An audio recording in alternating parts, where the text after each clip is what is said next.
I was taught to survive, but not to feel. That was my first lesson in this world. I didn't have an emotional safety, only expectations. I needed to be a doctor, pilot, having so many degrees, being successful, having money, but no depth in it, no connection. I did what many of us do. I started adapting, performing, just to fit in everyone's boxes. So I did what many of us do. I survived. I actually got excellent at surviving. But today, I'm here to introduce you something new. Something I now call alive healing. And you know what? You don't need to be healed or whole to begin. You just need to be here right now, and preferably alive. It's not for those who are already ready. It's not for those who are waiting to be stable. It's for those who are still struggling in the dark to find light and meaning. It's for the ones standing, still shaking, but most importantly, still trying. I'll take you back from where I come, Brussels, Belgium. I grew up in a family system of control, silence, pressure. As long as you were not too loud, as long as you didn't disturb, you were okay. Don't take too much space. My mom, she did everything she could to raise 3 children on her own, with a world that never gave her a break. She taught us actually very young that love means sacrificing yourself. She sacrificed herself for us, so she kind of expected the same thing. And she also taught us that being strong meant never asking for help. So there I go. My early lesson, Samar, if you don't adapt, you won't survive in this world. Therefore, my nervous system was always on high alert. I noticed the small changes, the tone in someone's voice, the mood. I noticed everything. And I started creating a lot of anger and guilt, shame, but most importantly, something I think everyone can relate to, perfectionism. It's never good enough. And it will never be good enough. And before I realized that it was not my flaws, but they were my armor, it took me a while, a very, very long while. And to be honest, I wore that armor very well. Maybe a little too well. It fitted every outfit, it fitted every role, it fitted every mask. So I wore it very good. I chased people who couldn't give love. I chased that and called that loyalty, but wasn't that just surviving? And then I realized, survival is not a dysfunction, it's intelligence. Those flaws, those armor, once protected you, once saved you, but they don't have to define you anymore. Those coping strategies don't have to define you anymore. My breaking point didn't look poetic. I wish I could tell you how it is like a Hollywood movie, but it's not. It was heartbreak, burnout, not getting out of bed, not faking a smile today. I'll take you back to a couple years ago, knowing that success is actually marriage, success is money. I come from a place where success is ticking some boxes. I remember just founding a house with my ex-husband after being homeless for a while. I was kind of finally settling in. I was like, okay, I can breathe, I can reconnect, because that already felt like a failure to me. How can you not have a house? How can you not have good money? How can you be married and not have a house? So trying to process all that, I was just, taking it all in. I remember it was almost New Year's Eve. And I was getting ready, I was making myself pretty. I was like, you know what, it's okay, it's in the past, we need to go further in life, All of a sudden, it's almost New Year's, and my ex-husband comes down, crying, telling me, you need to sit down. It's like, okay, I'm sorry, I cheated on you, and I don't even remember how many times. That's when your world falls apart. Because no one taught you to fix a situation like this. No one taught you to see clearer, see the bigger picture. No.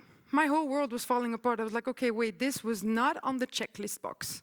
This was not what my mom expected from me. This was what's actually going on. And there was my breaking point. Everything fell apart. And even though I was trying to give and overgive, and how can we fix this, and how can I? I was like, you know what, Samar, you need to ask yourself the brutally honest questions. So I sat there in my misery. I was like, you know what? Okay, 2 questions, and I think y'all probably asked the same thing once. Probably at least once. First question I asked myself is, why do I overgive to people who are not even present? And second of all, why do I feel so guilty about choosing myself? After trying numerous situations, numerous things to try to fix the situation, I couldn't. I was like, you know what? I'm about to choose myself, and I have no idea how that feels because no one taught me, but I'm going to do it. I called up a friend in the middle of the night. It was Saturday. I'm never going to forget that. In the middle of exams the next week, no money, just settling. Yo, I have no idea what's going on, but you need to get me out of here. So I packed my stuff. I found a house, and I remember it was Saturday, 2 in the morning, and I sat down with all my stuff in my new apartment in the dark, because I didn't even know if I had lights. I was just sitting there, and I was like, you know what? First of all, I don't deserve that. It's crazy. And second of all, okay, what am I supposed to see? What am I supposed to know? I was not really comfortable with that feeling of choosing myself. It was the first time, you know? So then I realized the healing doesn't start after therapy or when you feel better about yourself. No, it starts right within that mess. It started there when it was 2 a.m. and I was crying my eyes out. No one knew anything. My friend dropped me off and she was like, you know what, when you feel ready, give me a call. And then she left. I needed to start a new job the next day. And I was like, you know what? At least I left. At least I chose myself and I left. So it was 3 a.m. and I just put some music on and I was like, let's go. I chose myself. I chose myself. I chose myself. Pain took a rest for a moment because I interrupted it with joy, with celebration. Because no one was going to applaud me for it. It was just me, myself, and I. And that's where it hit me. It was okay. I need to just breathe. I need to just be here right now. I need to be conscious and curious. And I need to applaud myself because otherwise no one is ever going to do that for me. So I did. I danced all night long in the dark with tears until 6 a.m. until it was ready to go for my new job. It didn't mean that my problem was over. I just interrupted the pain at that moment. So I'm not healed because of that, but I'm definitely not broken.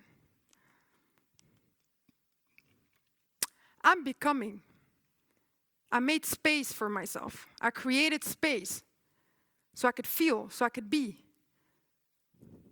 And throughout all the pain that I've been through, I decided to become a guide, a counselor, an educator, a teacher. Not in spite of the pain, but because of it. I became a coach, and here's what I teach now. Celebration is resistance. I learned to dance in the rain.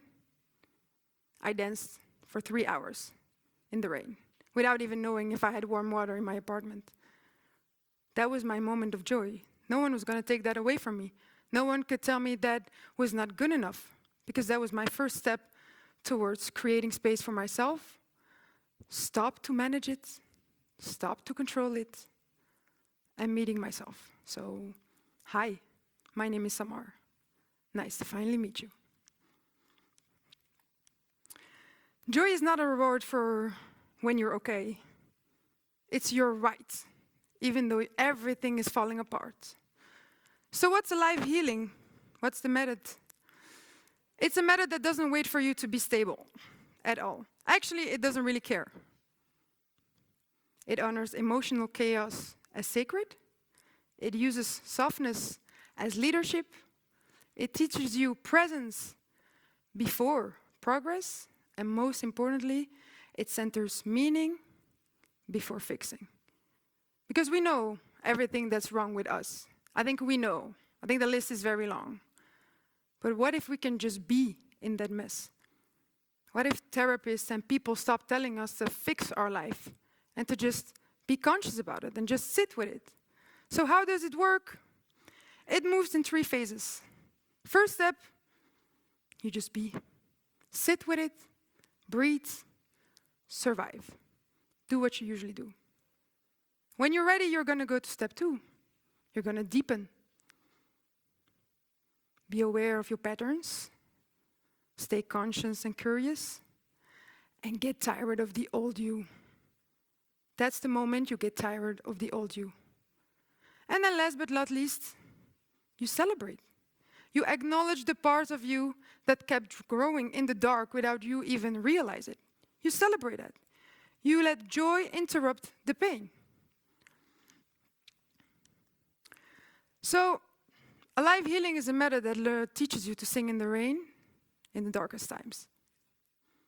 It's when healing, real healing, becomes way more than survival.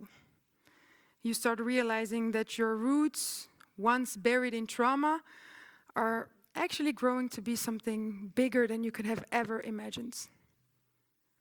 The storms were not there to break you.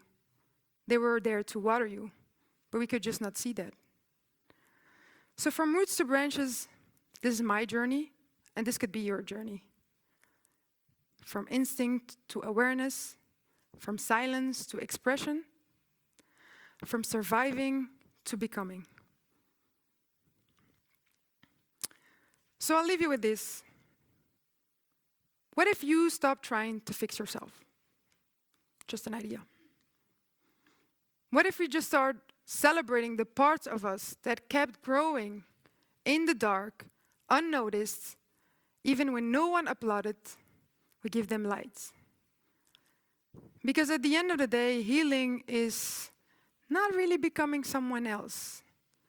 It's actually becoming who you always were before the world told you to be small. Thank you.